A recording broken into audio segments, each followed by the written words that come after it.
एक आदमी को हमने देखा, रिक्शे वाले से बोला, रिक्शा सब खड़ा, जी जी सर। रेलवे स्टेशन जाओगे? हाँ साहब जाएंगे। तो जाओ, फिर क्यों खड़े हो यहाँ? महाराज 2 आदमी एक साइकिल रिक्शा पे बैठे 1.5 घंटे तक, और उतरे तब उसे अठन्नी दे दी। वो बोला बाबूजी कम है। तो क्या बोले? कम है, हैं? अपना मकान लिख दे, तुम्हारे नाम जमीन लिख दे, कम है। दूसरा क्या कहते? अरे ये छोटे लोग, इनके मुंह मत लगो, चलो। और वो क्या कर, अठन्नी लेना कि नहीं? तुम नहीं, वापस दे दे मुझे। बेचारा चुप होकर रह गया, क्या करे। पर ऐसी परिस्थिति में भगवान राम केवट को आदेश नहीं देते कि नाव लाओ, केवट से नाव मांगते हैं। मानो श्रमिक के श्रम का सही मूल्यांकन भगवान ने किया कि नाव पर तो तुम्हारा अधिकार है, तुम अगर चाहो तो हमें पार उतार सकते हो, हम नाव मांग रहे। केवट ने सुना तो आंखों में आंसू आ गए, हृदय भाव से भर गया, क्योंकि उस बेचारे ने तो जिंदगी भर आदेश का स्वर सुना था, पर कोई नाव पहली बार मांग रहा था, और नाव मांगते देखकर उसके मन में निश्चय हो गया कि ये नर रूप में नारायण है। जो श्रमिक के श्रम का इतना सही मूल्यांकन कर सके, वे तो भगवान ही हो सकते हैं। कहा ही तुम्हारा मरम मैं जान गया।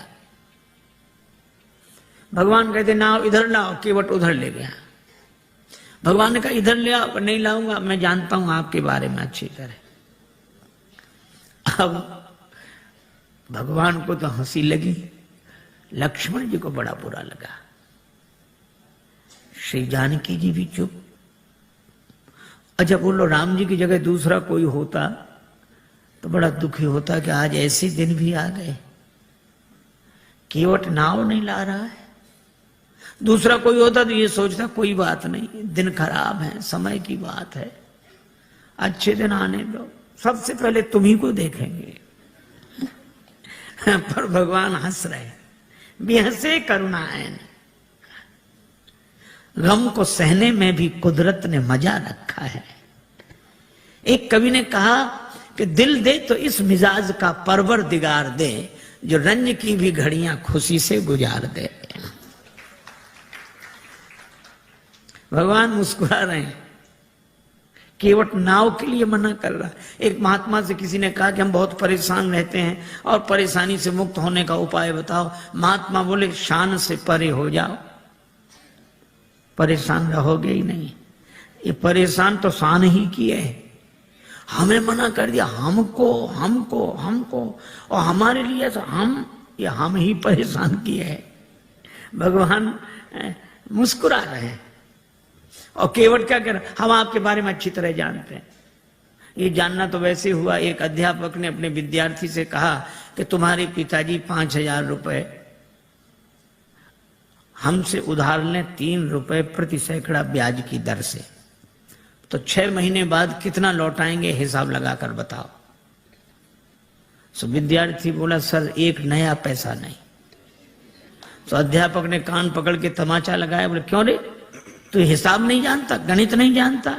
विद्यार्थी बोला सर मैं तो हिसाब गणित जानता हूं, पर आप मेरे बाप को नहीं जानते, उसने जिसका लिया है दिया है आज तक, जो आपका ही देगा। अब कोई ऐसे कहे कि हम आपके बारे में अच्छी तरह जानते हैं, तो यही लगे कि ऐसा क्या हुआ जो ये जानता है। पर राम जी मुस्कुरा रहे हैं बेहद से, और श्री लक्ष्मण जी जानकी जी की ओर देखकर मुस्कुराते कि तुम भी मुस्कुराओ, काहे को ऐसे उदास क्यों हो।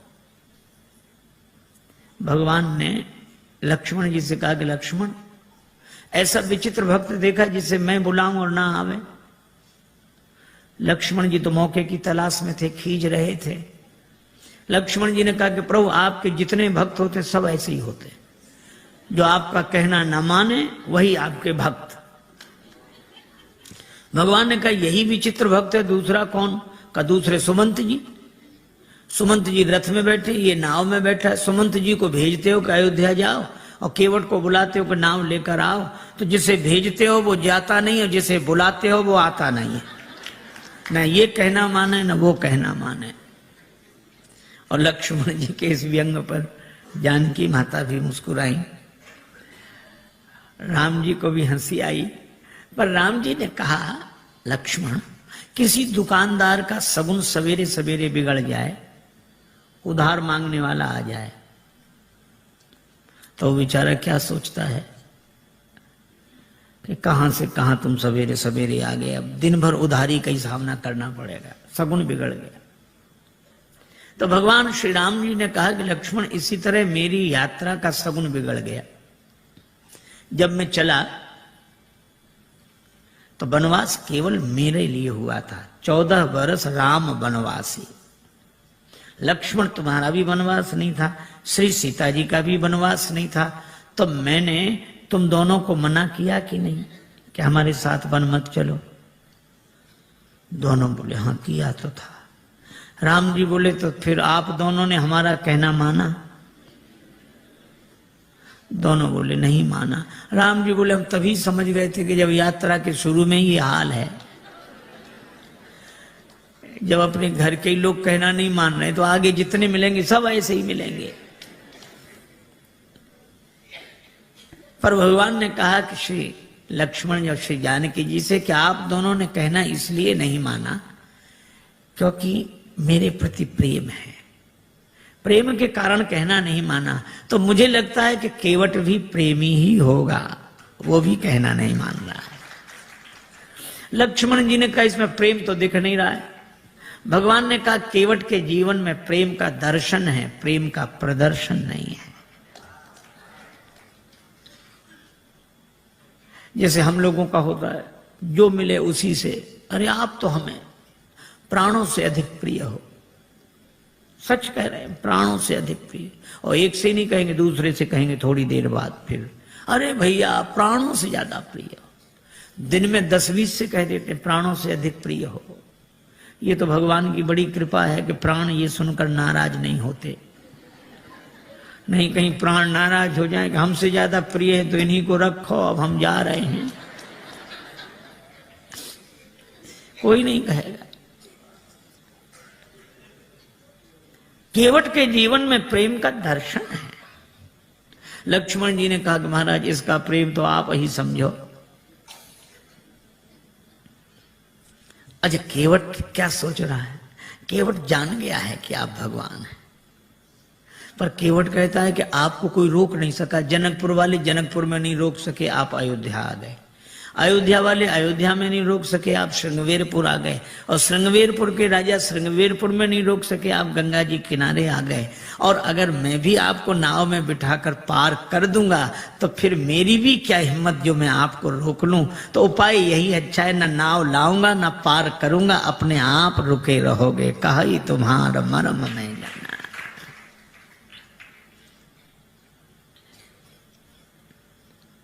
भगवान से कहता है कि प्रभु महाराज आपके चरण कमलों की रज में ऐसा जादू है, मनुष्य बना देने की शक्ति है। शिला को चरण छुला दिया, नारी बन गई। भगवान ने कहा तो शिला तो पत्थर की होती, तुम्हारी नाव कोई पत्थर की है? केवट बोला वाह महाराज, शिला तो देर में बनी होगी, ये तो लकड़ी तो पत्थर से कोमल होती है। पाहन ते बन बाहन काठ को कोमल है, जल खा ही रहा है। ये तो और जल्दी बनेगी, पानी में पड़ी हुई लकड़ी और कोमल होगी। भगवान ने कहा क्या उपाय क्या है, क्या चाहते हो? केवट बोला हम क्या चाहते हैं, आप पार जाना चाहते हो कि नहीं? भगवान बोले हमें तो जाना ही। तो फिर ये कहो आप चाहते हो पार जाना? हाँ, तो जो प्रभु पार अवसिगा चाहो, मोहि पद पदुम पखारन कहो। अपने चरण कमल धोने के लिए कहो। भगवान ने कहा कि वैसे काम नहीं बनेगा, केवट बोले कैसे बनेगा? ये नाव बनेगी नारी यहां गंगा जी किनारे, और जब नारी बनेगी तो घर में बैठेगी। लेकिन जब ये घर में बैठेगी तो घर में जो पहले से बैठी है वो, उसको तो लगेगा कि नहीं कि नाव नारी बन गई, वह तो सोचेगी नाव बेचकर दूसरा विवाह करके लाया। और महाराज, घरनी घर क्यों समझाई हूं जो, उसको मैं कैसे समझाऊंगा? लक्ष्मण जी ने कहा हद हो गई, भगवान को समझा रहे और पत्नी को नहीं समझा सकते। केवट बोला महाराज अपने अपने अनुभव की बात है, भगवान को समझाना आसान है, बहुत कठिन है। राम जी खूब हंसे, लक्ष्मण जी भी हंस रहे हैं केवट की इन अटपटी बातों पर। भगवान बोले तो और कोई उपाय? एक उपाय है। क्या? यही घाट ते थोड़िक दूरी है, कटिलों जल था दिखाई हो जो, थोड़ी दूरी पर कमर तक जल है, आराम से निकल जाओ। भगवान बोले वही ठीक, बताओ। केवट बोला वाह महाराज, अभी सवेरा हुआ है, यात्रियों का आना जाना शुरू हुआ है, हम आपको वो जगह बताने जाएं सब देख लेंगे, हमारी नाव में कौन बैठेगा, रोजी रोटी का सवाल है, ऐसा नहीं। तो फिर आप दिन भर रुको, जब सूर्यास्त हो जाएगा सब लोगों का आना जाना बंद होगा, मैं जाके बता दूंगा, फिर रात को निकल जाना, चाहे सवेरे निकल जाना। भगवान बोले लक्ष्मण चरण धुलाना ही ठीक है, यहां कहां रुकेंगे। केवट कहता है कि चरण धोने के लिए कहो। पात भरी सहरी सकल सुत बारे बारे, केवट की जाति कछु वेद ना पढ़ाई हो, पूरा परिवार मेरो याही लागे राजा जू हो, वित्तहीन कैसे दूसरी गढ़ाई हो। अगर ये नाव नारी बन गई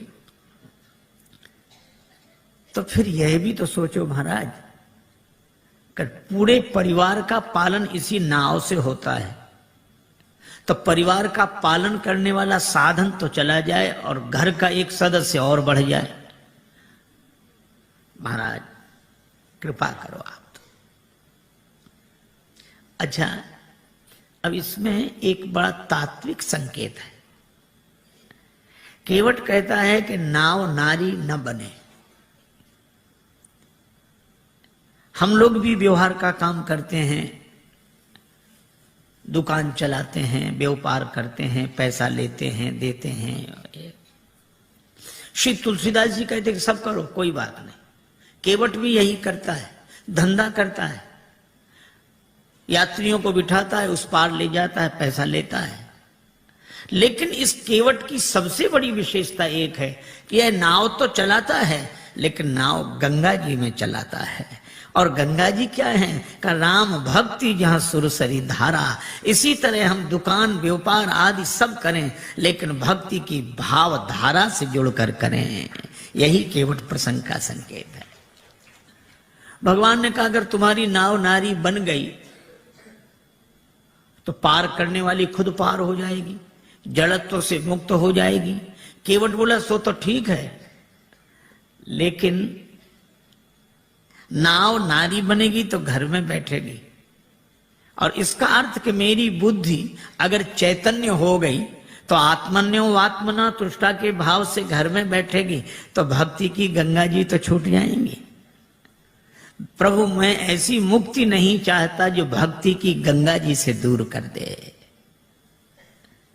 वह नहीं बंधन की जो अज्ञानता से बांध ले मन, और फिर सहसा कभी भी टूट सकता हो अकारण।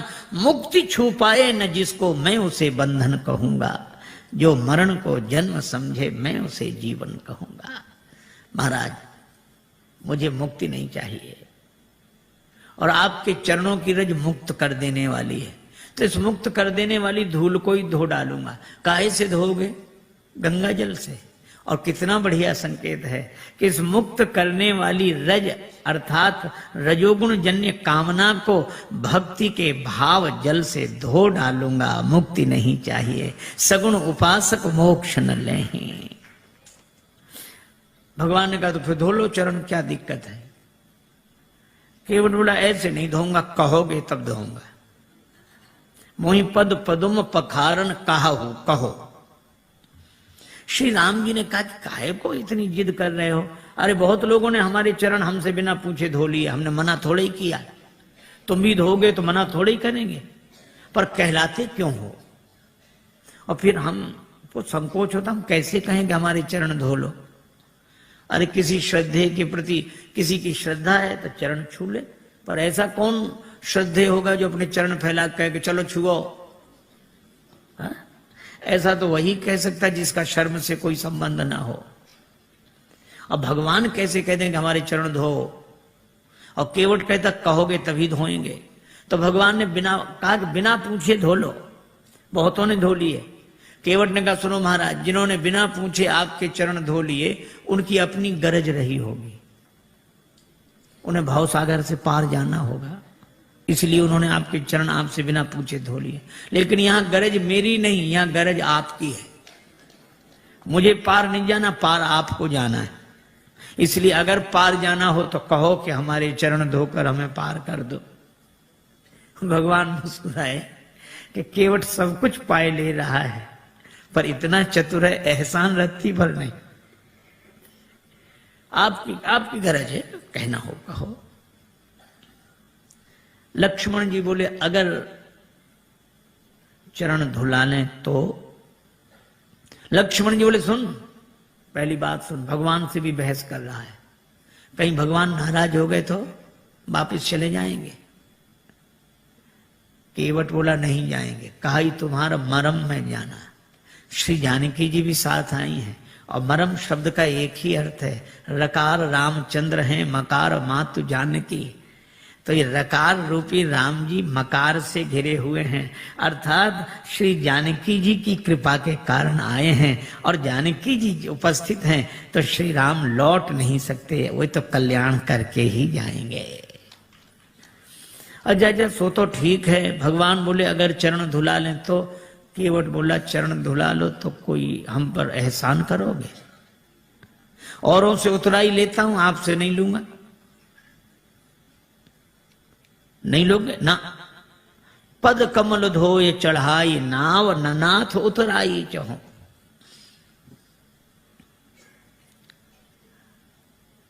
केवट का बेटा खड़ा था, बोले पिताजी ठहरो ठहरो ठहरो, इन्हें नाव में बिठाना ही मत। क्यों? चरण धो लेंगे, फिर क्या कठिनाई है? चरण छुलाने से तो शिला नारी बनी थी।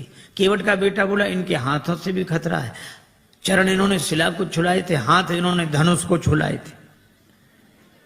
छुअत ही टूट पिना का पुराना। अगर चरण छुलाने से नाव के नारी बनने का डर है तो हाथ छुलाने से नाव धनुष की तरह टूट जाएगी। इनको किसी भी दशा में बिठा लो ही मत ना। लक्ष्मण जी ने सुना कि केवट है सो है, बेटा और गजब। पर केवट बोला नहीं नहीं, चरण धुला लें ये बस।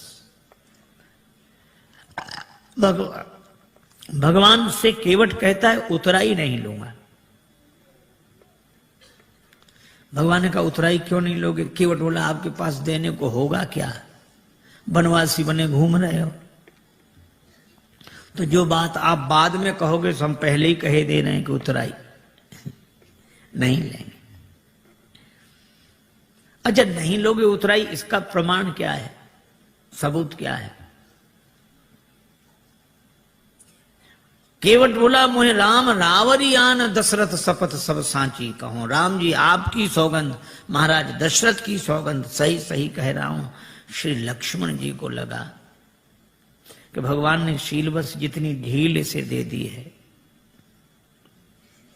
अब ये कोई बोलने का ढंग है कि हमारी बात बिल्कुल सही है, आपकी कसम, आपके बाप की कसम। बोलने में तो ऐसे ही लग रहा है, पर केवट ऐसे बोल नहीं रहा था। बोल नहीं रहा था, बोल नहीं पा रहा था। वो कह रहा था मैं आपकी सौगंध ऐसे कर रहा हूं जैसे दशरथ शपथ, भीष्म प्रतिज्ञा, बलिदान, इसी तरह ये शब्द है दशरथ शपथ। दशरथ शपथ की तरह मैं आपकी सौगंध कर रहा हूं। लेकिन बेचारा बोल नहीं पाया। लक्ष्मण जी को लगा कि अच्छा, धनुष पर बाण चढ़ाया, तैयार हो जा मरने के लिए। पर केवट उसी तरह बोला, बाण को देख, हाँ चलाओ चलाओ बाण, मार दो मार दो, मेरा परम सौभाग्य है, मारो तो बाण। लक्ष्मण जी को लगा ये मौत से भी नहीं डरता, तो इसको डराने का उपाय क्या है? तेरा परम सौभाग्य कैसे? केवट बोला, अभी थोड़ा ही पता लगेगा, मर जाऊंगा फिर जांच होगी, उस जांच में मैं बड़ा सौभाग्यशाली माना जाऊंगा। क्यों? मरूंगा हाथ से किसके, जो श्री रघुवीर का प्यारा है। राम जी के भक्त के हाथों मरूं, और मरूंगा किस जगह, जहां निर्मल गंगा की धारा है, जहां गंगा जी बह रही हूं। और मरूंगा सामने किसके, कि जिनका दास होता हूं, राम जी का भक्त हूं, राम जी के सामने मर रहा हूं। और मरूंगा किस खता पर, पांव करुणा निधि के धोता हूं, चरण धो रहा हूं। अगर इन पद पंकजों पर प्राण खो जाएगा केवट, तो मरकर भी जमाने में अमर हो जाएगा केवट। फिर क्यों ऐसा समय श्रीमान जाने दूं, न क्यों जान की जीवन के सन्मुख जान जाने दूं। तैयार हूं, बाण मारो। सरकार को प्राण न ते प्रिय बंधु, वही मोह बाण ते मारत है। मरता हूं कहां सुच गंग के तीर, शरीर सो प्राण सिधारत हैं। समूहे कही सु विनीत सुनो, रघुनाथ सुनाथ निहारत है। अपराध यही इस दास का है, प्रभु के पद पद्म पखारत है। लोग यही कहेंगे कि राम जी ने लक्ष्मण जी से कह के उसको मरवा दिया, छोटे भाई से कह के मरवा दिया। राम जी की बदनामी होगी, और राम जी की बदनामी करानी हो तो चलाओ बाण, हमारा तो कुछ नहीं बिगड़ेगा। प्राण तो किसी न किसी दिन जाएंगे, पर ऐसा मौका मिलेगा नहीं। लक्ष्मण जी को लगा कि राम जी की बदनामी कराने थोड़े ही आए हैं, अब क्या करें। तो बाण फिर तूने में रख लिया। कहने लगे, प्रभु इससे तो आप ही बात करो। पर केवट कह क्या रहा है, जब लगी न पाए पखारी। इतनी देर से केवट क्या कह रहा था, चरण कमल रज कहां सब कहां, चरण कमल मोहि पद पदुम पखारन कहाऊ। पद कमल धोए चढ़ाई नाव, पद कमल पद पद्म चरण कमल। और जब लक्ष्मण जी ने बाण चढ़ाया तो वो भी आवेश में बोला, जब लग न पाए पखारी हूं, भूल गया चरण कमल पद पद्म पद कमल पाए। जो स्वाभाविक होता है वो ऐसे अवसर पर निकल पड़ता है। एक आदमी किसी गांव में गया, वो गांव वालों से पूछता, क्यों भैया ये गांव रामपुरा है? तो गांव के लोग, बुंदेलखंड की घटना, ये रामपुरा है? तो गांव वाले कहें हाओ। अब वो समझे नहीं कि हाओ है कि रामपुरा। फिर दूसरे से पूछा, भैया रामपुरा हाओ। तीसरे से पूछा, रामपुरा हाओ। अब सब कहें हाओ। एक आदमी पढ़ा लिखा देखा, उसने कहा कि भाई साहब ये गांव रामपुरा है? उसने कहा जी हाँ। हाँ, अब समझ में आया, यहां सब लोग हाओ हाओ करते थे, आपने जी हाँ कहा। तो वो बोला कि जो बिना पढ़े लिखे लोग हैं वे हाओ हाओ करते हैं, और जो पढ़े लिखे हैं वे जी हाँ ऐसे बोलते हैं। अच्छा, तो आप तो पढ़े लिखे होंगे? तो बोला हाओ। अब जो स्वाभाविक था सो निकल गया। अब लक्ष्मण जी को भी बड़ा अटपटा लगे, श्री सीता जी को भी, पर राम जी मुस्कुरा रहे। सुन केवट के बैन, प्रेम लपेटे अटपटे, बेहसे करुणाएं। भगवान हंसते हैं। बात भले ही अटपटी हो, पर प्रेम में लिपटी हो तो परमात्मा को प्रसन्न कर देती है। राजस्थान के एक छोटे से गांव में एक महात्मा गए, सत्संग हुआ। एक सत्संगी नित्य आते थे। एक दिन उन्होंने प्रार्थना की कि महाराज यहाँ से और ज्यादा इंटीरियर में हमारा छोटा सा गांव है, माँ आ नहीं सकती, उनको दर्शन देने चलो। महात्मा ने कहा ठीक चलते हैं। एक दिन गए, उस व्यक्ति ने मां से कहा, मां महात्मा आए प्रणाम करो। तो बुढ़िया श्रद्धालु तो थी, लेकिन अपने टूटी फूटी मारवाड़ी बोली में बोली, गुरुजी थारे खुर छू। अब एक तो गुरुजी को गोरूजी कह रही थी और चरणों को खुर। महात्मा को बड़ा अटपटा लगा, वे तो रोज चरण कमल सुनते थे, अब चरण भी कहती तो ठीक, पांव भी कहती तो ठीक, खुर। खुर तो पशुओं के होते हैं। तो महात्मा उसे प्रेम से समझाने लगे, माता जी ऐसे बोलती हो महात्माओं से, नरक जाओगी नरक। बुढ़िया इतनी सरल थी, वो ये भी नहीं जानती थी कि नरक क्या होता। उसको लगा कि महात्मा आशीर्वाद दे रहे हैं, तो हाथ जोड़ के कहने लगी, महाराज हमारा कहां भाग्य जो नरक जाए, नरक तो आप जैसे महापुरुषों को मिले हैं प्रभु। महात्मा खिलखिला के हंसने लगे। अरे ऐसी सरलता पर महात्मा क्या परमात्मा प्रसन्न हो जाते हैं। और भगवान दोनों की ओर देखकर मुस्कुरा रहे हैं। श्री राम जी का विवाह नहीं हुआ था, श्री लक्ष्मण जी युगल चरण धोकर चरणामृत लेते।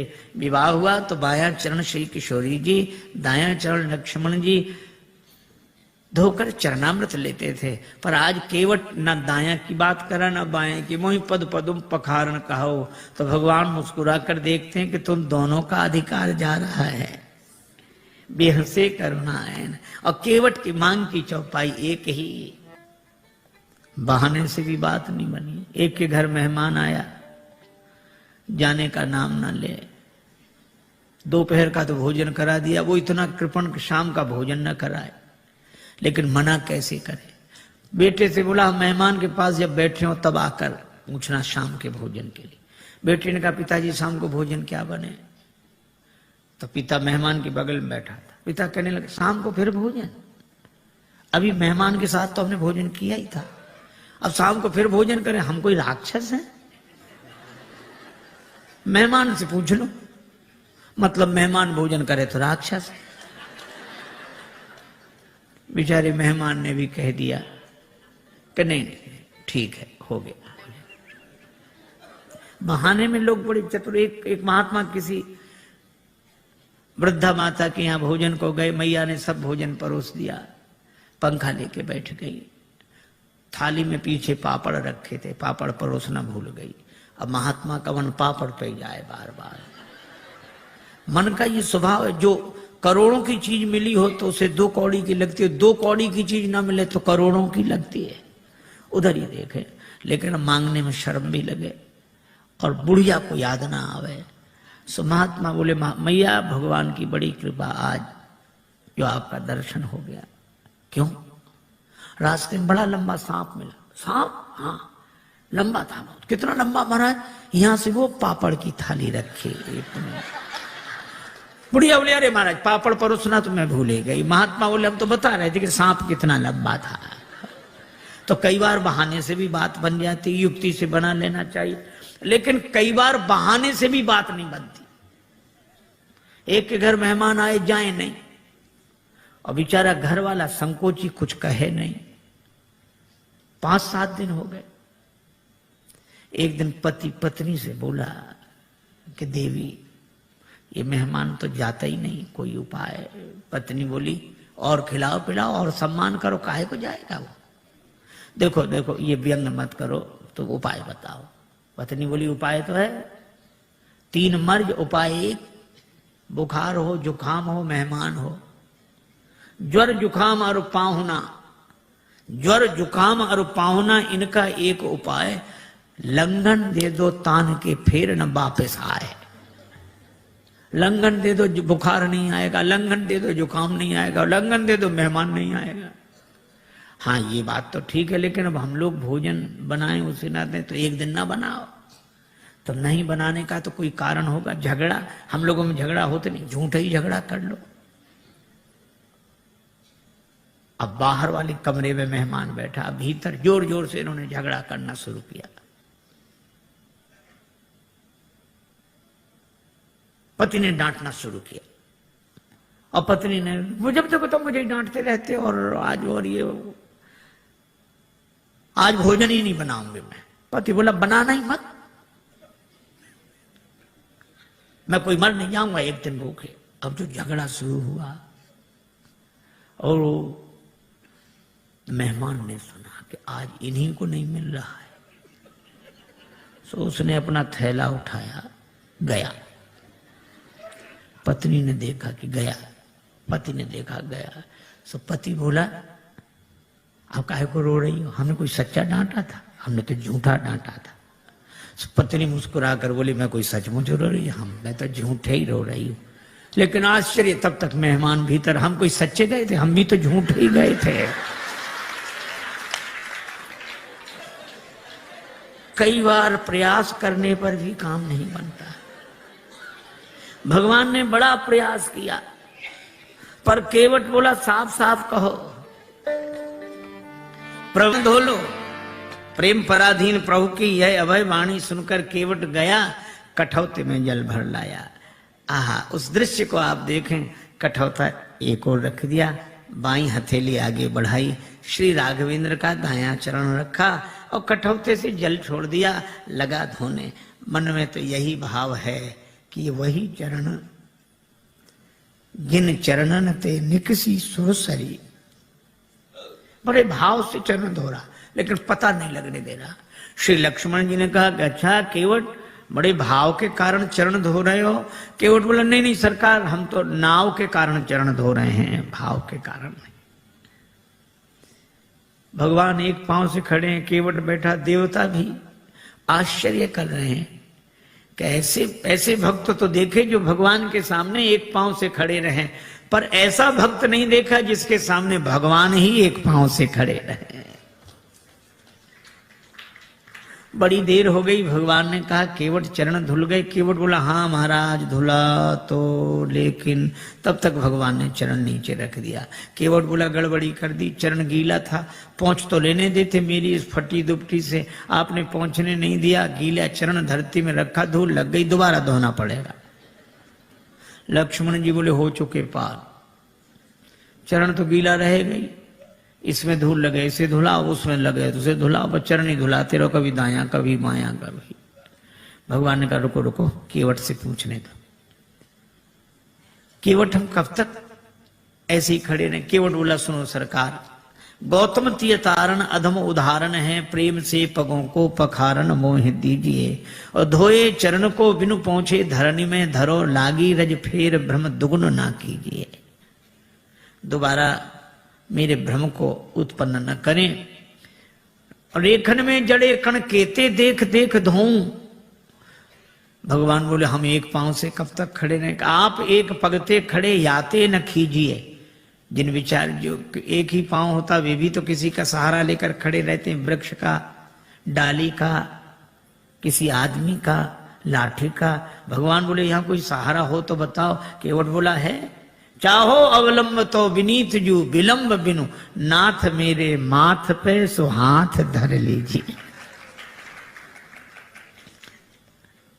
भगवान कहते हैं कि देखो कैसी चतुराई है। लोग कहते हैं हमें सहारा मिल जाएगा अगर हमारे माथे पे हाथ रख दोगे, पर केवट कहता हमें नहीं, अगर आपको सहारा चाहिए तो हमारे माथे पे हाथ रखो।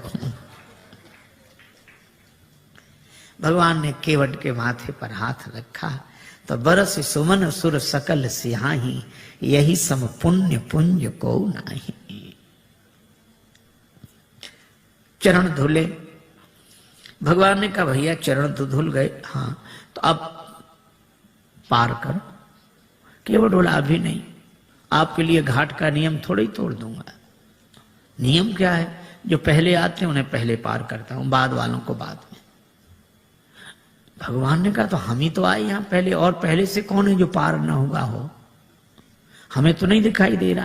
केवट बोला अगर आपको दिखाई पड़ ही गए होते तो पार ही ना हो गए होते। कौन है? हमारे पूर्वज। तो तुम्हारे पूर्वजों का उद्धार कैसे होगा? केवट हाथ जोड़कर बोला जैसे महाराज भागीरथ के पूर्वजों का उद्धार हुआ। महाराज भागीरथ के पूर्वजों के उद्धार के लिए गंगा जी का जन्म ब्रह्मा जी के कमंडल में हुआ, और आज मेरे पूर्वजों के उद्धार के लिए गंगा जी का जन्म मेरे कठौते में हुआ है। पद पखारी जलपान करी, आप सहित परिवार पितर पार करी, प्रभु पुण्य मुदित गए उलई पार। पितरों को पहले पार किया। ये देखो प्रसंग कितना सुंदर संकेत करता है। श्रद्धा से एक शब्द बना है श्राद्ध। हम लोग उनका भी श्राद्ध करते हैं जो हमारे पूर्वज अब शरीर में नहीं है। पर एक व्यक्ति मरा, उसके 2 बेटे, मां बहुत कहेगा कुछ करो, बेटे कहते हम इस सब में विश्वास नहीं रखते, क्या फायदा, इससे क्या फायदा। मां ने एक दिन कहा कि पिता की अस्थियां गंगा जी में ही छोड़े आओ, 16 किलोमीटर दूर है, इससे क्या फायदा। मां बोली कि तुम विश्वास नहीं करते, पर जिनकी अस्थियां हैं वे विश्वास करते थे। छोटा बेटा बोला ठीक है हम चले जाएंगे। साइकिल से गया, थैले में पिता की अस्थियां लेकर 12 किलोमीटर दूर गया। एक नाला बह रहा था, कहां जा रहा, 4 किलोमीटर बाद गंगा जी मिल जाता है। बेटे ने सोचा नाला जा ही रहा, हमारे जाने की क्या जरूरत, वहीं छोड़ दी पिता की अस्थियां। लौट आया, मां ने कहा क्यों, पहुंच गई होंगी। रात्रि को उस व्यक्ति ने स्वप्न दिया कि ऐसे मूर्ख बेटे को भेजा, हमारी अस्थियां नाले में डालकर आ गया। मां ने बेटे को बुलाकर डांटा, क्यों रे पिता की अस्थियां नाले में डाल आया। बेटा बोला तुमसे किसने कहा, तुम्हारे पिताजी आए थे रात को सपना देने। तो भी उसने अपनी गलती स्वीकार नहीं की। बोला पिताजी का तो जिंदगी भर दिमाग खराब रहा, मरने के बाद भी पागलपन गया नहीं। मां ने डांट कर कहा क्या पागलपन है। बेटा बोला 12 किलोमीटर इधर लौटकर सपना देने तो आ सकते थे, 4 किलोमीटर उधर नहीं जा सकते थे। यह हाल है। आज रक्त के संबंधों का पहले जैसा अर्थ नहीं है। आज रक्त के संबंधों का पहले जैसा अर्थ नहीं है। तर्पण भी मिल ही जाएगा, ऐसी भी कोई शर्त नहीं है। लेकिन केवट का प्रसंग हमें सिखाता है, पितर पार करी प्रभु पुण्य मुदित गए लई पार। और भगवान के चरण कमलों को देखकर गंगा जी भी हर्षित हैं। इन्हें तज ब्रह्म कमंडल में अटकी रही भटकी शिवशीष, वर्ष केते बिताए हैं। और जो चरण छूट गए थे केवट ने वही चरण फिर आ मिलाए हैं। केवट ने भगवान को नाव में बिठाया। अब कह रहा है गंगा जी की बालुका में पहले श्री सीता जी, फिर श्री राम जी, फिर निखात राज गुह, फिर श्री लक्ष्मण जी। केवट ने उतरकर दंडवत किया, चरण पकड़े। लक्ष्मण जी बोले वाह, उस तरफ तो अकड़ रहे थे, इधर तो चरण पकड़ रहे। केवट ने कहा वो तो घाट घाट का तरीका है, उधर पार नहीं किया था तो अकड़ कर रोक सकते थे, अब तो पार कर दिया तो चरण पकड़ कर ही रोक सकते हैं। पर भगवान को लगा कि इसे कुछ दिया नहीं। लक्ष्मण जी बोले क्या बात है। प्रभु राम जी बोले इसे कुछ दिया नहीं। अरे और क्या देंगे। कठिनता से चरण धोकर मिले कुछ बिंदु विधि हर को, वो चरणामृत स्वयं केवट के घर जाकर लुटाते हैं। ब्रह्मा जी को जो अवसर मिला, शंकर जी को और जनक जी ने जो अवसर पाया, ये केवट को भी वही मौका मिला। और क्या दोगे। भगवान बोले धीरे बोलो लक्ष्मण, ने उतराई की कौन कहे, चरण धुलाई भी देनी पड़ेगी। चरण भी तो हमने अपने मतलब से ही धुलाए थे। लेकिन दें क्या, कुछ है नहीं। कितना अद्भुत है यह प्रसंग। श्री जानकी जी पिय ही की सिय जान निहारी, मन मुंदरी मन मुदित उतारी। मन मुद्रिका उतार कर प्रभु को दी, आप दे दो उतराई। राम जी सोच रहे हैं कि हमारे हाथ में कुछ है नहीं, केवट को दें क्या। पर श्री जानकी जी ने मन में सोचा और कहा कि प्रभु, मन ही मन कहा कि प्रभु आपके उस हाथ में नहीं, इस हाथ में तो है। श्री राम जी ने कहा कि तुम्हारा हाथ मेरा हाथ कब से हो गया। श्री जानकी जी ने कहा कि प्रभु जब से मेरे पिता ने मेरा हाथ आपके हाथ में दे दिया, उस दिन से मेरा हाथ आपका हाथ हो गया। उतार कर अंगूठी दे। यह आदर्श दाम्पत्य प्रेम का अनुपम उदाहरण। आप कल्पना करो, आज की परिस्थिति में अगर ऐसा होता, कोई घर छोड़कर वन में होता और साथ में पत्नी होती और उसे कुछ देना होता, बेचारे पति को ही कहना पड़ता कि वो ऐसा है, वो पत्नी के हाँ बोलो क्या बात है, बोलो बोलो क्या ये अंगूठी। पत्नी क्या कहती, अपना तो सब बर्बाद कर ही बैठे, ऐसा स्वभाव, अब यही और बच्चे तो ले आग लगा दो, चाहे जो कुछ करो, ले यही होता। पर श्री जानकी जी कहती हैं नहीं। या कोई दूसरी भावना वाली देवी होती तो वो कहती अरे ये क्या देंगे, लो हम देंगे केवट ले। पर श्री जानकी जी यह नहीं करती, राम जी को देती, प्रभु आप देता। भगवान ने कहा केवट उतराई ले लो, कहे कृपालु ले हो उतराई, केवट चरण गहे अकुलाई। महाराज नहीं चाहिए। भगवान ने कहा क्यों नहीं चाहिए? क्या तुम्हारे मन में इच्छा नहीं थी? इच्छा थी तब मिल नहीं रहा था, और अब मिल रहा है तो इच्छा नहीं। भागती फिरती थी दुनिया जब तलब करते थे हम, और छोड़ दी हमने तलब तो अब बेकरार आने को है। अच्छा तो तुम्हारे मन में इच्छा क्यों नहीं रही? केवट बोला मैं आपसे मांगने के लिए तैयार खड़ा था कि कहां तक औरों के सामने हाथ फैलाता रहूंगा।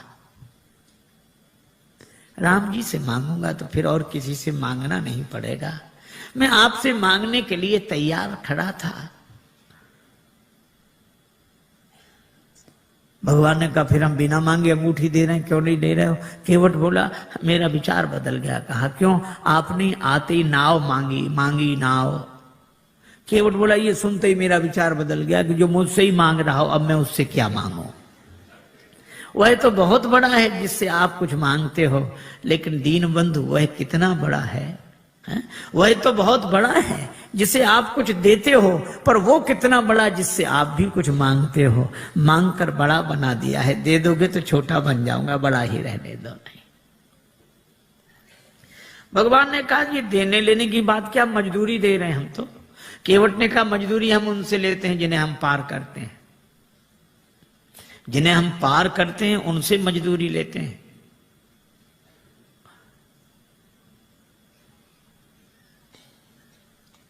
हमने आपको पार नहीं किया।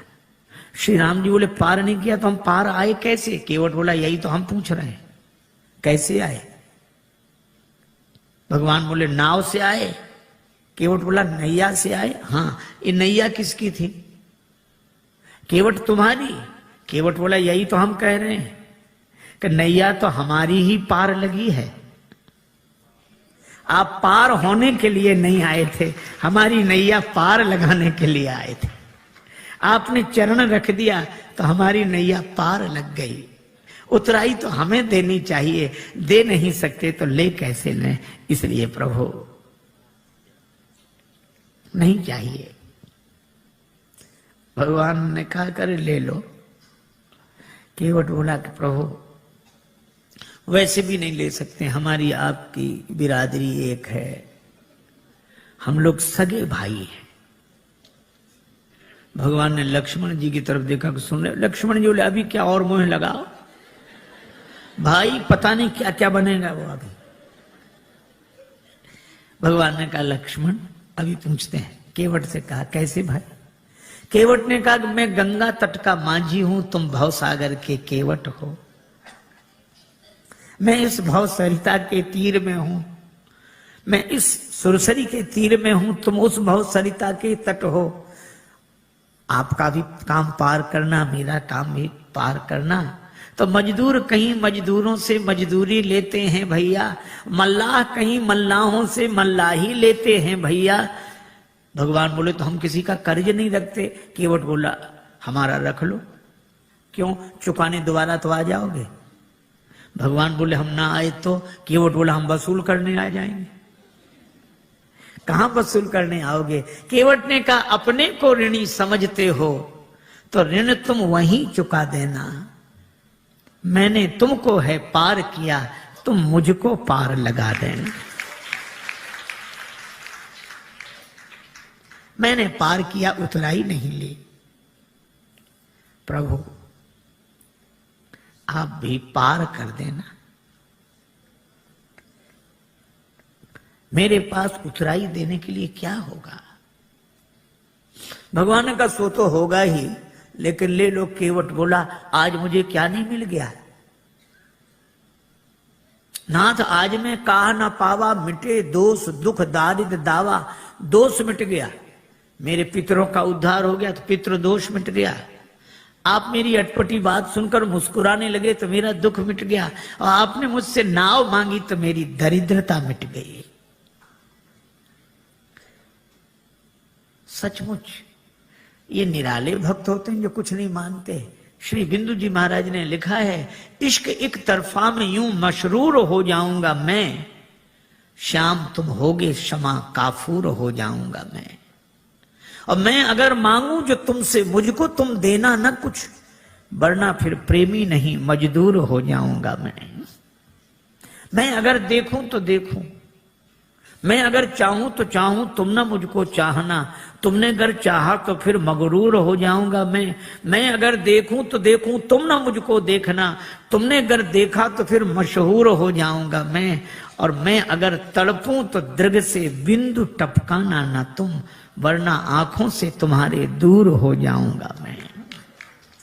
कुछ नहीं चाहिए, कुछ नहीं चाहिए। लक्ष्मण जी ने कहा कि मैं कहता हूं। लक्ष्मण जी बोले केवट ले ले ले ले उतराई। केवट बोला सरकार में वचन दे चुका था, ना नाथ उतराई चाहो। लक्ष्मण जी बोले भगवान को भी वचन का प्रवचन दिए जा रहा है, ले ले उतराई, ले ले ले ले। केवट ने हाथ जोड़कर कहा छोटे सरकार, हमारा वचन आपके बाण की तरह नहीं है जो धनुष पर चढ़ तो जाता है और फिर उतर जाता है। लक्ष्मण जी बोले ये वचन कौन सा बाण से कम है, प्रभु आप ही बात करो इससे।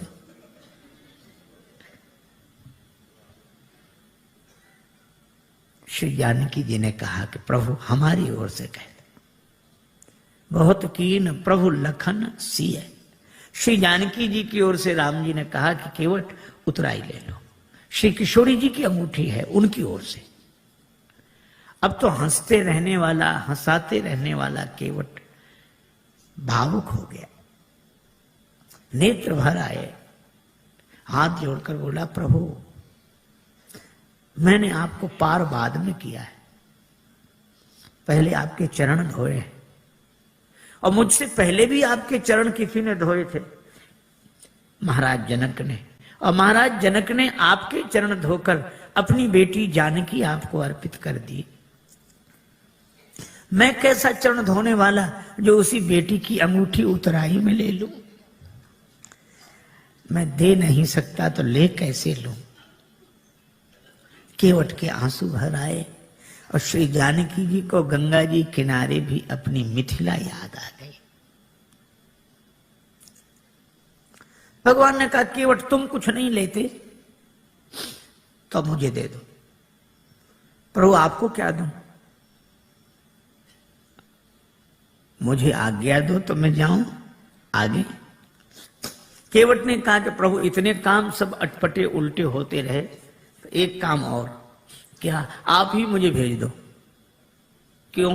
ताकि मुझे ये लगे कि भगवान मेरे घाट पर है, कहीं नहीं गए हैं, मैं इसी भाव में डूबा रहूं। और फिरती बार नाथ जो देवा, सो प्रसाद में सिर धरी लेवा। बहुत कीन प्रभु लखन सिय, नहीं कछु केवट ले, विदा कीन करुणा यतन भगति विमल बर दे।